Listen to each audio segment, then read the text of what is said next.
الإسلام أحمده سبحانه يدعو إلى دار السلام أشهد أن لا إله إلا الله وحده لا شريك له ذو الجلال والإكرام أشهد أن محمدا عبده ورسوله سيد الأنام اللهم صل وسلم وبارك على سيدنا محمد وعلى آله وأصحابه البررة الكرام أما بعد قال الله تعالى في القرآن الكريم وأصدق القائلين أعوذ بالله من الشيطان الرجيم بسم الله الرحمن الرحيم طه ما أنزلنا عليك القرآن لتشقى إلا تذكرة لمن يخشى قال النبي صلى الله عليه وآله وسلم من أحب سنتي فقد أحبني ومن كان أحبني كان معي في الجنة سبحانك لا علم لنا إلا ما علمتنا إنك أنت العليم الحكيم وتب علينا إنك أنت التواب الرحيم واهدنا ووفقنا إلى صراطك المستقيم وعافنا واعف عنا برحمتك يا أرحم الراحمين ولا حول ولا قوة إلا بالله العلي العظيم. Bapak, Ibu, jamaah salat subuh yang dimuliakan Allah Subhanahu wa taala. Kembali kita bersyukur kepada Allah dengan mengucapkan kalimat tahmid alhamdulillahirabbil alamin. Karena subuh ini kita diberi oleh Allah nikmat yang luar biasa, nikmat yang paling besar. Kenapa? Karena kita dapat melaksanakan salat subuh berjamaah. Jangankan salat subuhnya, salat sebelum subuh itu saja sudah lebih baik daripada dunia dan seisinya. Ra'atal fajr khairun minad dunya wa ma fiha. Selanjutnya salawat dan salam tak lupa pula kita kirimkan kepada Nabi kita Muhammad sallallahu alaihi wasallam. Allahumma shalli wa sallim wa barik ala sayyidina Muhammad wa ala alihi wa sahbihi ajma'in. Mudah-mudahan nantinya di yaumil qiyamah kita dapat syafaat. Pada ibu yang saya hormati, kalau kita membaca sejarah ataupun juga mendengar para mubalik, maka akan kita temui sesuatu yang kadang-kadang hati kita ini sedih dengan ada pernyataan baginda Rasulullah sallallahu alaihi wasallam, khairu ummati qarni summal ladzina yalunahum summal ladzina yalunahum. Sebaik-baik umatku kata Rasulullah, qarni, kurunku. Kemudian diikuti setelah mereka dan diikuti setelah mereka. Summal ladzina yalunahum summal ladzina yalunahum. Satu kurun itu satu abad. Jadi sebaik-baik umatku itu kata Rasulullah pada abadku. Kemudian abad setelah Rasulullah tadi. Kemudian setelah mereka lagi. Berarti cuma 300 tahun. Dan sekarang sudah 1442. Jadi yang tak begitu ada jaminan Rasulullah umat terbaik itu sudah 1142 tahun. Nah, ini juga merasa rasanya sedih kita. Jadi kita ini bukan tidak baik, ada juga lah yang baik, banyak juga yang baik, tapi tidak rata-rata terbaik. Tapi di balik kesedihan kita itu yang sangat mengembirakan. Pernah Rasulullah itu di depan para sahabatnya, dia menundukkan kepalanya, menangis. Keluar air mata beliau. Tiba-tiba para sahabat itu ada yang menanya, kenapa engkau sedih ya Rasulullah? Saqautu ila ikhwani, kata Rasulullah. Aku rindu kepada saudara-saudaraku. Kata para sahabat, kita kan di depan mereka, di depan Rasulullah. Kalian, kata Rasulullah, bukan saudara-saudaraku. Antum ashabi. Mereka itu beriman kepadaku, kata Rasulullah, walaupun mereka tak pernah melihat aku. Kalau kalian para sahabatku hari-hari bertemu dengan aku dan belajar bersamaku. Aku membacakan Quran, kalian dengar. Kadang-kadang wahyu turun, engkau juga menyaksikan. Tapi saudara-saudaraku itu tidak pernah melihat aku dan bertemu dengan aku, belajar bersamaku, tapi imannya kepadaku mantap. Aku tunggu mereka nanti, kata Rasulullah, di telagaku. Di mana maksudnya telaga itu? Di akhirat. Ada telaga Rasulullah. Bahasa kita telaga itu sumur. Sumurnya luas. Setiap nabi itu punya telaga, tapi telaga Rasulullah itu besar. Airnya puas kalau diminum. Kata para sahabat yang hadir waktu itu, bagaimana ya Rasulullah engkau mengenali saudara-saudaramu itu? Bagaimana kau mengenalinya? Apa ciri-cirinya? Mudah saja, kata Rasulullah, tidak sulit. Seperti engkau kehilangan seekor kuda, lalu kudamu itu warnanya hitam dan banyak yang putihnya. Jadi kuda warna hitam dan putih. Lalu kudamu itu hilang, menyasar kemana-mana. Masuklah kudamu itu ke gerombolan kuda-kuda yang banyak, dan kuda yang banyak itu semuanya warnanya hitam. Kira-kira mudahkah engkau mencarinya? Tentu saja ya Rasulullah, mudah mencarinya, karena belangnya lain. Ketika masuk di gerombolan kuda yang banyak, ini kuda saya nih. Nanti di akhirat itu ketika manusia ramai, Nabi Muhammad memanggil saudara-saudaranya dengan wajah yang berseri-seri. Ada wajah sinaran air wudhu, wajahnya putih. Jadi bisa dipilih. Artinya putih wajah tadi itu karena dia adalah orang yang sangat menjaga wudhunya. Jadi walaupun Bapak Ibu kita di muka bumi ini, kenapa wajahku hitam macam ini? Tidak usah khawatir, di akhirat nanti putih. Jadi ingatkan kalau kita berwudu, waktu mencuci muka, berdoalah di sana, ya Allah, putihkan wajahku di saat nanti di akhirat banyak orang yang wajahnya hitam.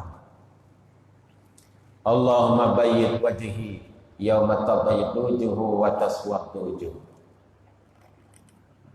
Putihkan wajahku di saat orang-orang banyak wajah yang hitam. Di situ nanti mengenalnya. Gitu.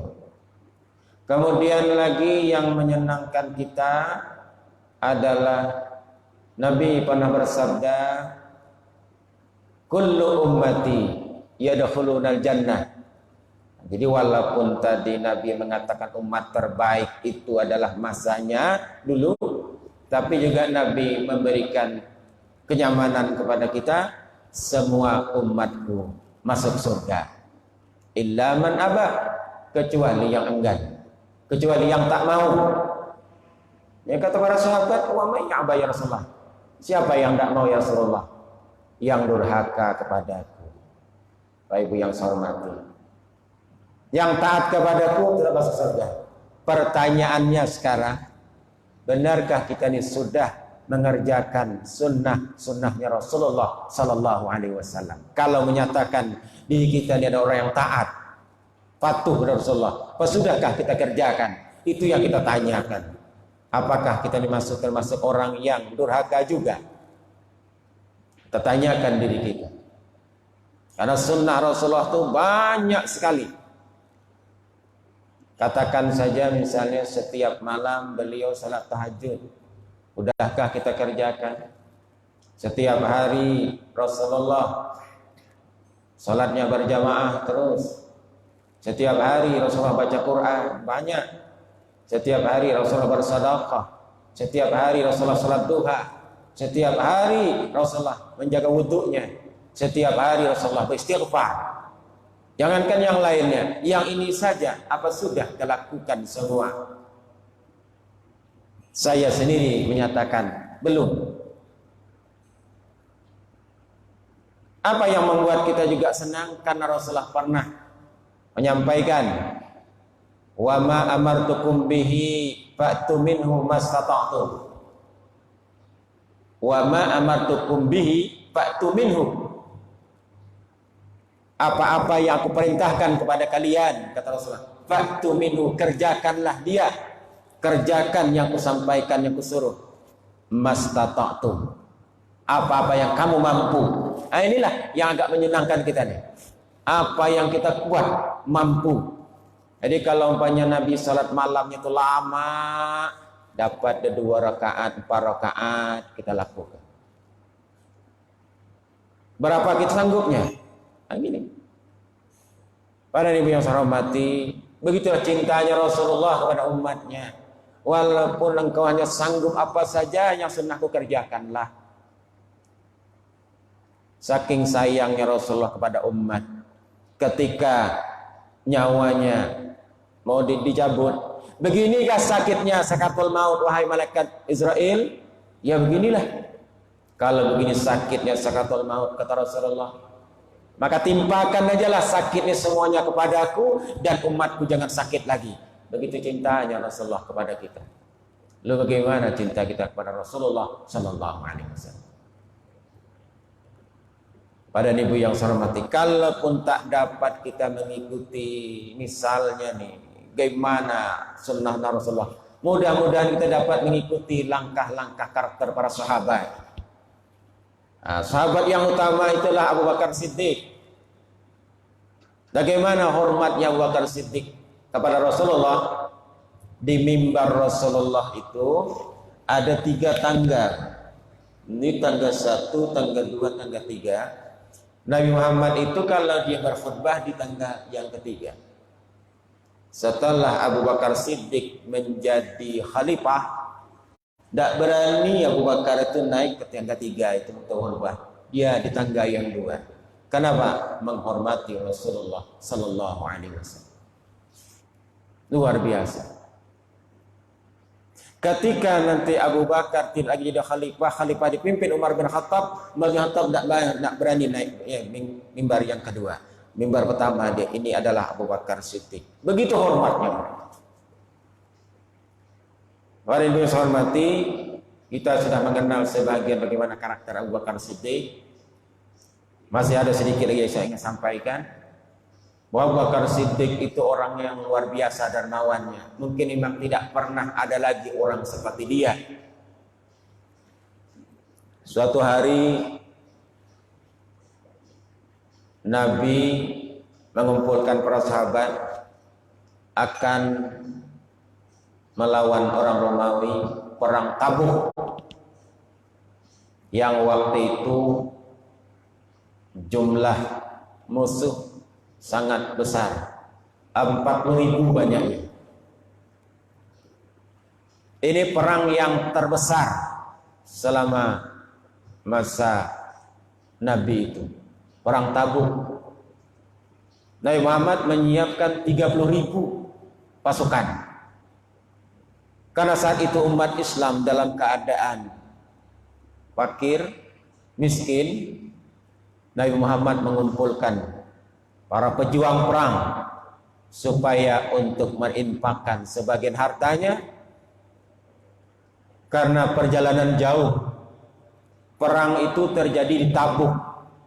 Tabuk itu dari Madinah 778 km.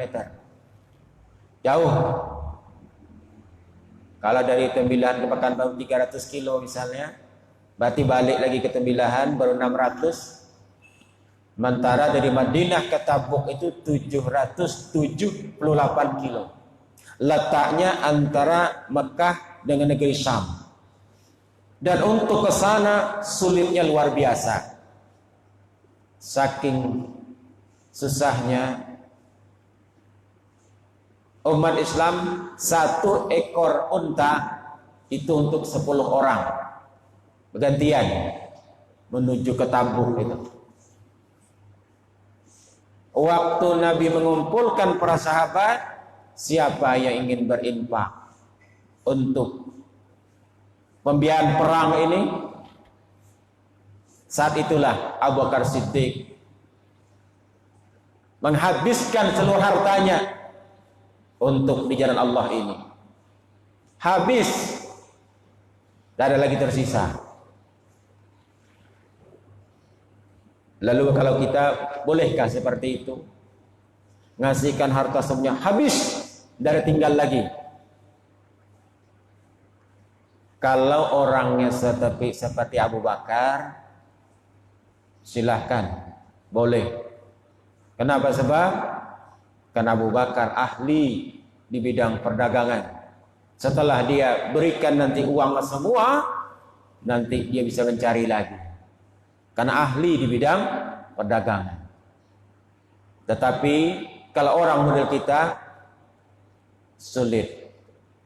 Jangan sampai memberikan semuanya, mengulurkan semuanya.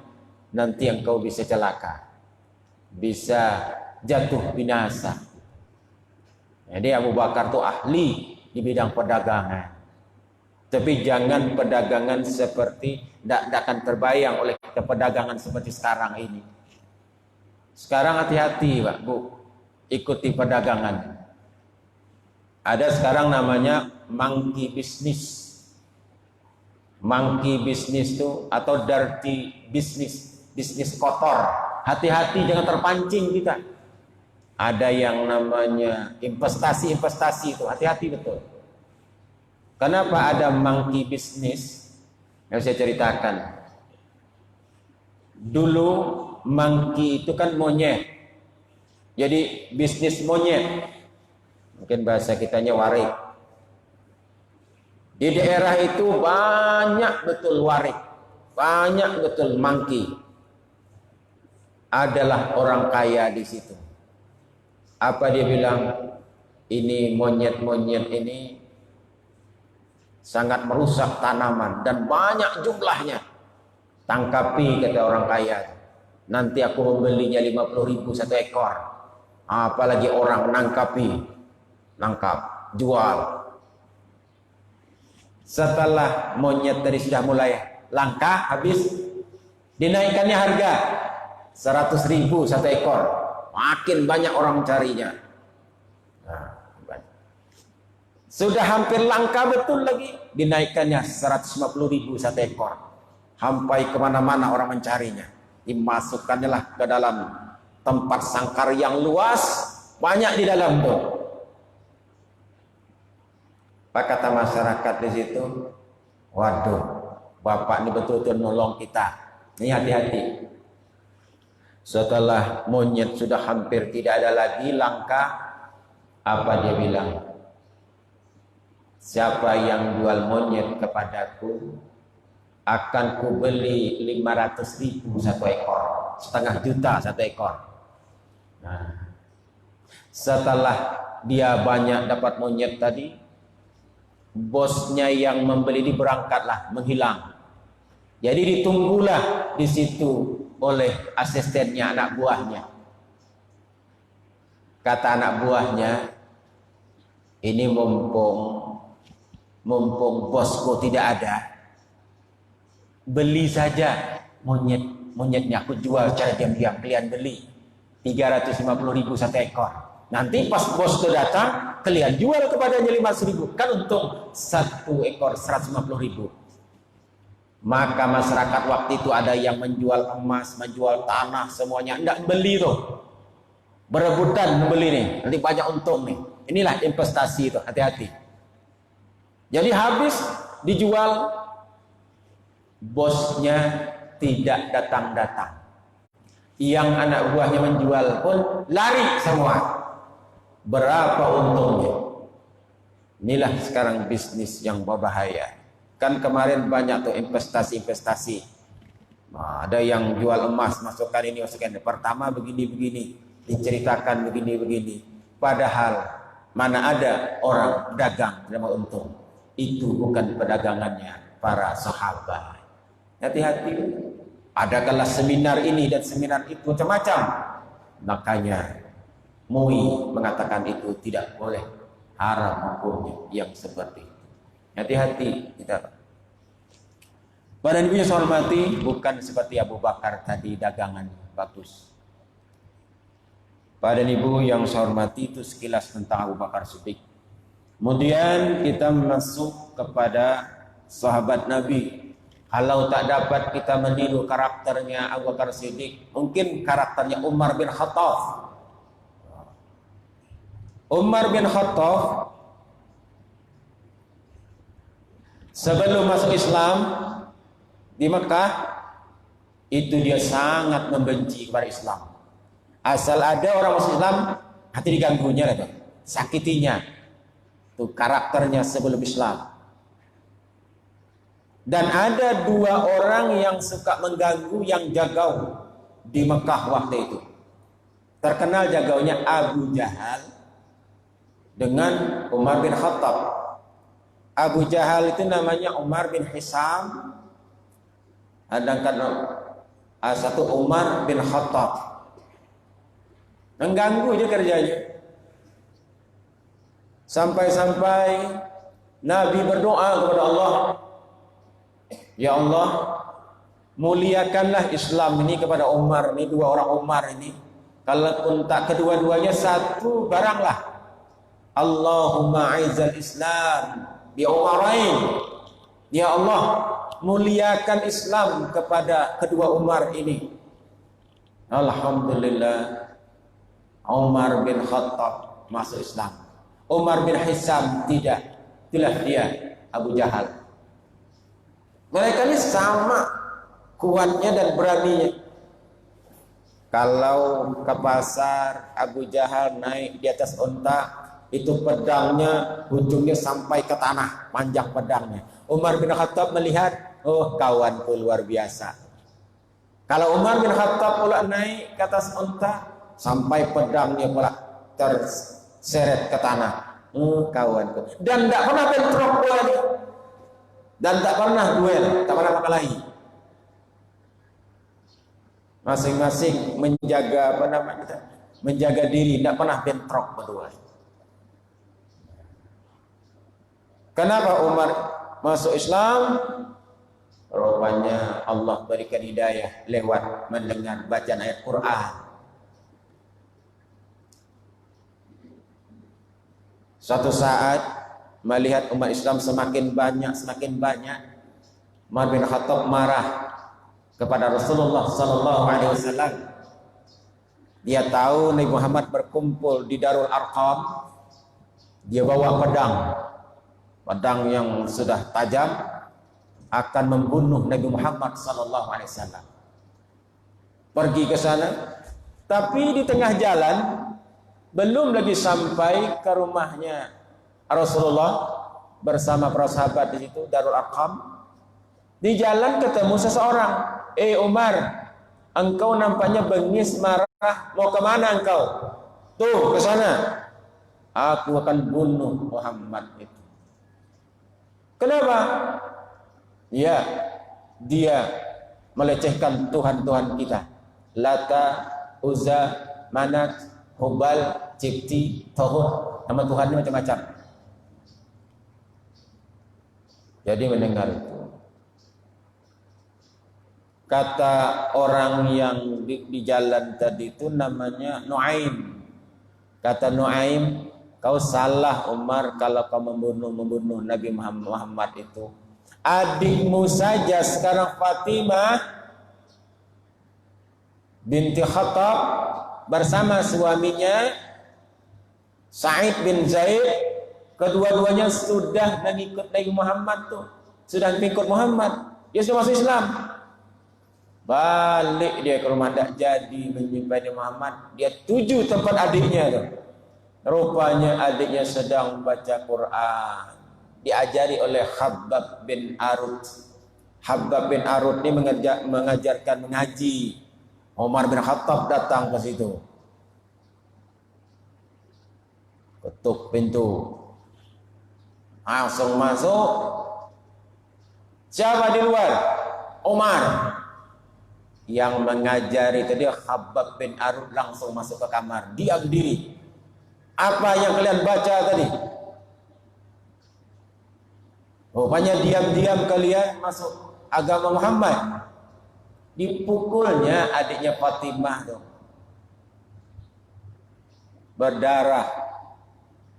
Kemudian suaminya melerainya. Suaminya pula dipukul Umar, jatuh lagi di situ. Tapi melihat adiknya tadi berdarahan, timbullah kesiannya. Apa yang kamu baca tuh? Sini.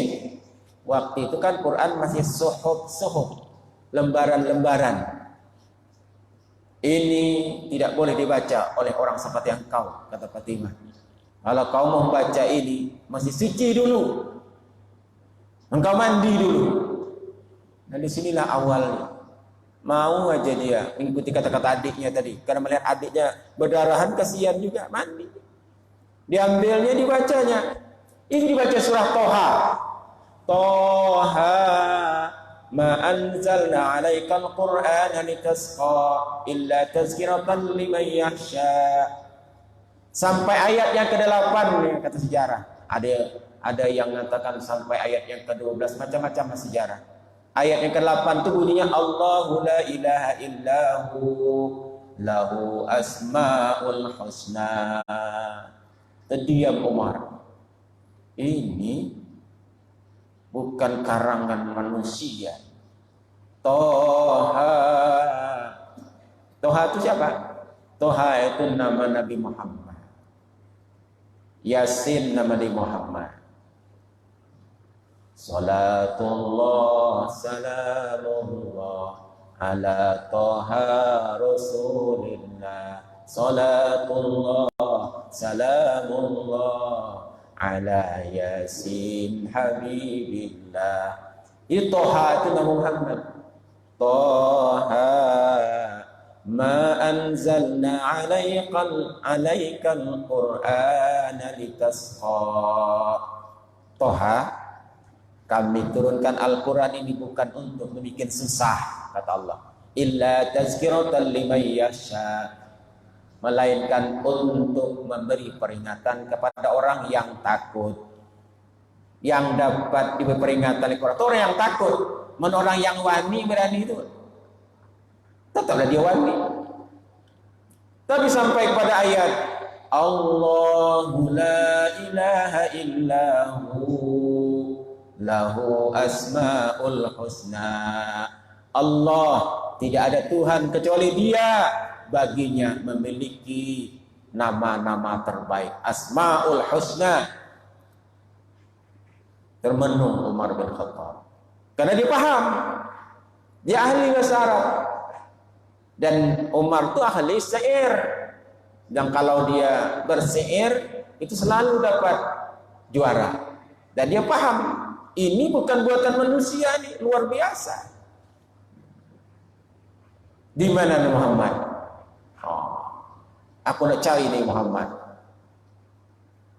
Aku kata adiknya tidak akan menunjukkannya.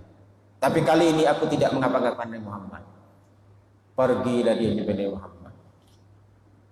Siap sudah di rumah itu banyak para sahabat mendengar Umar datang, siap pasang badan dah semuanya untuk melindungi Nabi. Kata Nabi, kali ini Umar datang bukan untuk nampaknya membunuh kita. Bukakan pintu. Sampai di situ Umar bin Khattab masuk Islam, menyatakan Islam sebagai agamanya. Semua orang-orang itu takbir, Allahu Akbar, saking senang. Nah, setelah dia masuk Islam, menjadilah dia pembela Nabi Muhammad SAW yang dulunya suka mabuk, suka apa, dia tinggalkan.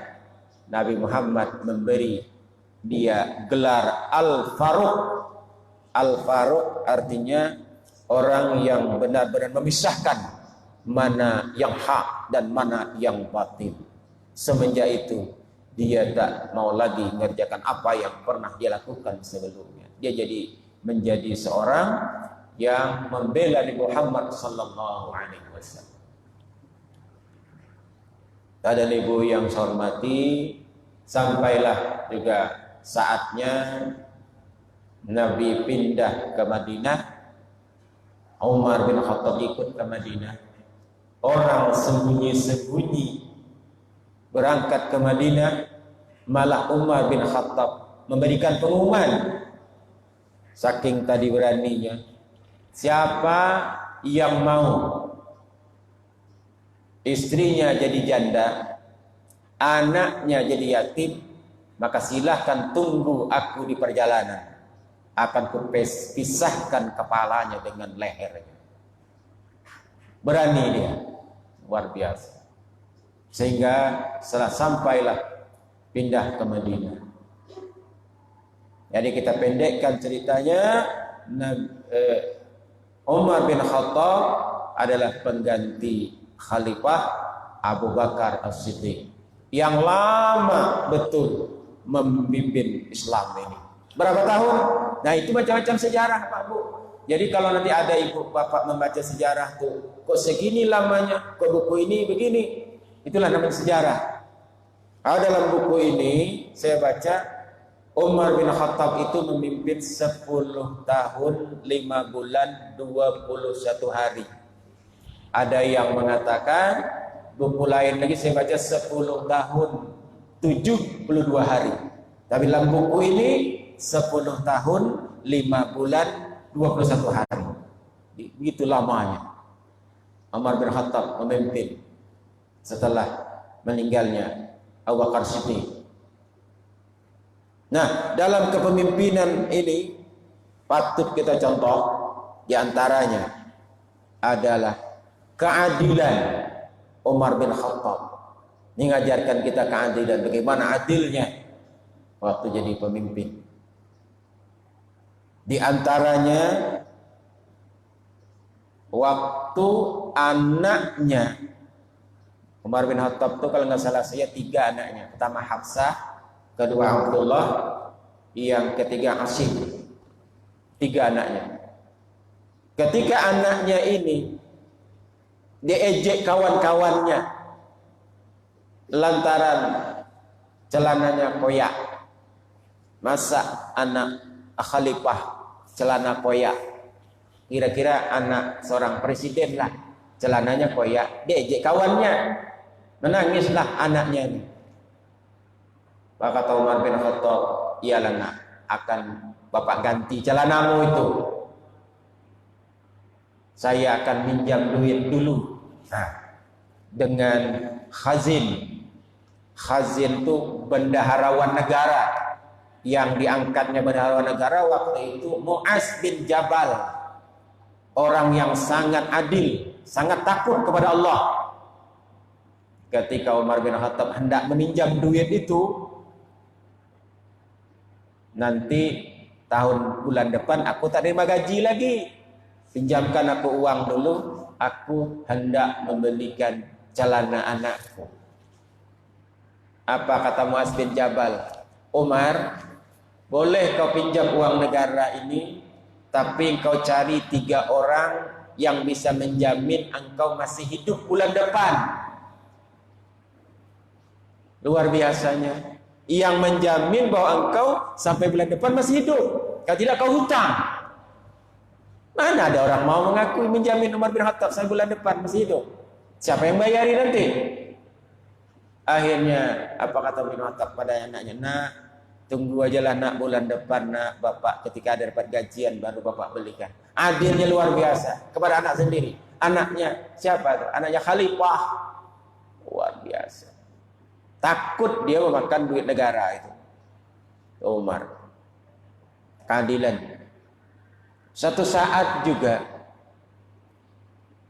Umar bin Khattab mengangkat anaknya Abdullah menjadi seorang penguasa daerah lain. Katakanlah bupati. Jadikan bupati Abdullah bin Umar. Tiba-tiba Umar bin Khattab berkunjunglah ke daerah kawasan anaknya tuh Abdullah. Melihatlah Umar bin Khattab di situ banyak domba-domba yang gemuk-gemuk dan sebahagian kurus-kurus. Umar bin Khattab bertanya, wahai anakku, engkau penguasa daerah sini, itu domba-domba yang gemuk-gemuk milik siapa? Yang subur-subur tuh. Itu milik saya, ayah. Kenapa bisa begitu? Sementara tuh yang milik masyarakat tuh kenapa kurus-kurus? Iyalah, kata Abdullah, yang punya saya itu makannya dicarikan. Ada orang yang saya gaji, saya mencarikan makanan sehingga gemuk-gemuk tuh. Apa kata Umar bin Khattab? Sekarang yang gemuk-gemuk itu kau kasihkan pada masyarakat, kau ambil yang kurus-kurus itu. Enak saja engkau ngasih makan ternakmu saja, ternak-ternak orang lain. Kenapa nak kau kasih? Begitu luar biasanya. Jadi mesti adil. Ketika Abdullah bin Umar datang ke rumah Umar bin Khattab, membawalah rendang. Biasa kan buat rendang daging. Ketika Umar buka, wah enak benar enak masakan ini. Kira-kira masyarakatmu di sana sudah seperti ini kah? Sudah makan seperti ini kah? Wah ini kan makanan kami ya. Orangnya tidak tahu. Kalau begini kita berharap bawa pulang. Saya takkan makan nih. Kalau kau belum menyanggupi masyarakatmu, rakyatmu makan seperti engkau. Wih luar biasanya Umar bin Khattab. Jadi artinya, jadi pemimpin itu bukan dia kenyang duluan sebenarnya. Dia mengenyangkan dulu orang yang dipimpinnya, baru dia. Oh, kan luar biasa. Ini keadilan. Para ibu yang saya hormati. Saat juga Umar bin Khattab menjadi khalifah di Mesir, dia angkat Amr bin As jadi gubernur. Rupanya gubernur ini juga agak diktator, memimpin tadi tidak begitu adil. Jadi memimpin itu adil. Di sebelah istana gubernur ada rumah gubuk milik orang Yahudi. Dan kata gubernur, orang Yahudi, tidak bagus di dekat istana ini ada gubuk seperti ini, merusak pemandangan. Kau jual saja tanahmu dengan gubukmu itu, biar kami beli. Kami akan membangun satu bangunan lagi. Kata orang Yahudi, tidak bisa. Ini milikku. Marah. Ya, aja digusur. Diadakan di situ kena garis hijau, maka digusurlah. Meneteslah air mata orang Yahudi itu. Aduh gubernur, begitulah rupanya jadi penguasa diktator. Rumahku digusur. Cuman berpikir orang Yahudi tadi nih, ini kan gubernur nih, masih ada atasannya. Maka pergilah orang Yahudi tadi dari Mesir ke Madinah mencari Khalifah Umar bin Khattab. Sampai di Madinah, keliling mencari istana khalifah, istana presiden, tidak ada. Di mana istananya? Tak ada istana. Inilah seorang presiden, tak ada punya istana. Keliling cari, ketemulah orang di tepian Madinah. Dia tanya, Pak, Bapak kenal dengan Umar? Kenal. Di mana istananya? Di atas lumpur. Di atas tanah. Siapa kawan-kawannya? Orang-orang fakir, orang miskin, katanya. Di mana dia sekarang, Pak? Nih di depan engkau nih lah. Ternyata yang ditanya itu langsung Umar bin Khattab. Inilah saya. Ada apa kau kesini? Itu Pak, saya ingin melaporkan gubernur Bapak di Mesir itu diktator. Rumah saya digusur. Saya nuntut keadilan. Oh, apakah kata orang Yahudi dapat keadilan atau tidak? Nah, kalau kau ingin keadilan, keadilan seperti apa? Ya keadilan supaya rumahku itu dibangun kembali. Nah, Umar bin Khattab katakan, coba kau cari di dalam pembuangan sampah itu tulang, cari tulang di situ. Saya minta keadilan Pak, bukan nyuruh cari tulang. Tulang di Mesir juga banyak. Ambil kata Umar bin Khattab. Cari-cari dapat tulang. Nih tulang. Oleh Umar bin Khattab, dia ambil pedangnya, dia gores tulang telurus. Set. Apa ini Pak? Tulang. Tulang ini kau bawa ke Mesir, kau tunjukkan kepada Gubernur Amr bin As. Katakan kau dari Madinah bertemu dengan Khalifah. Khalifah bertitip tulang dengan engkau. Datanglah Yahudi menjumpai Gubernur Amr bin As.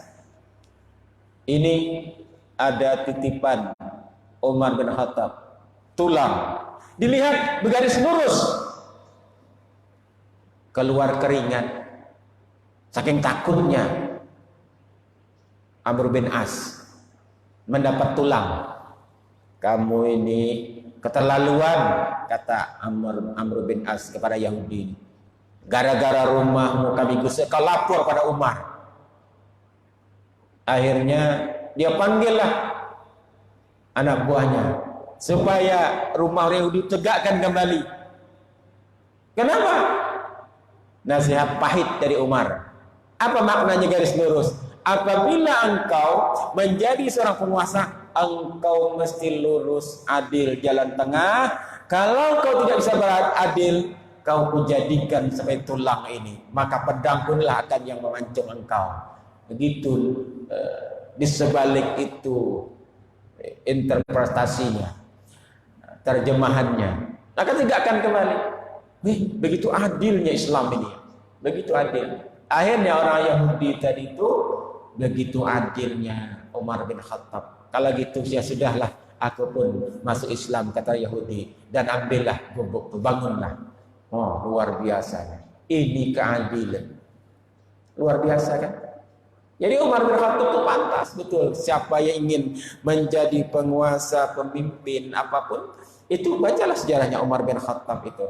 Insya Allah akan disayangi oleh masyarakat. Sayang masyarakat itu. Artinya kalau masyarakat itu seperti hanya punya kendaraan seperti, hendaknya kita juga merakyat, begitu kan? Luar biasa. Tapi kalau sudah ketika rakyat masih jalan kaki, awak sudah punya yang mobil mewah-mewah, itu pastilah masyarakat mengatakan, apalah kita hormati, kita juga begini. Tapi kalau dia merakyat, orang senang kepadanya. Yang dimakannya sama dengan kita. Umar bin Khattab itu digaji juga di pemerintahan. Tapi Umar bin Khattab mengatakan, berapa kalian makan kalian sehari, begitu juga aku digaji. Nah kan luar biasa. Jangan banyak. Kira-kira kita sama saja. Aku kebetulan saja engkau mengangkatku jadi pemimpin. Itu diantaranya keadilan Umar bin Khattab. Adil. Kemudian lihat kasih sayangnya. Umar bin Khattab itu kasih yang luar biasa. Dia sanggup malam-malam ketika jadi pemimpin, dia ronda dia malam, melihat adakah masyarakatnya yang kelaparan. Nah, tiba-tiba dia melihat di sudut Madinah itu ada api. Ada apa ya di sana ya? Ada nampak bayangan api, bagi dia ke situ. Rupanya melihat ibu-ibu memasak yang tak masak-masak.